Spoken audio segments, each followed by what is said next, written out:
আলহামদুলিল্লাহ বাইজিদ মামায় এই ফাউন্ডেশনে বন্যার্থদের কারণে 500 টাকা অনুদান দিল। এটা এটা হচ্ছে দেলোদারিয়া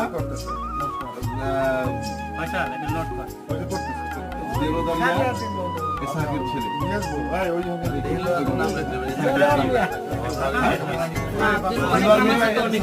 500 টাকা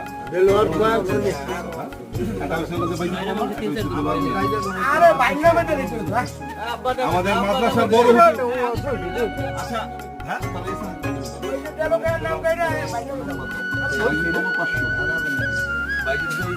আলহামদুলিল্লাহ একটা কথা না বললেই নয়, আমাদের মাদ্রাসার মহতামিম বড় হুজুর তার মনের আশা আল্লাহ পূর্ণ করুক, 500 টাকা দিছে।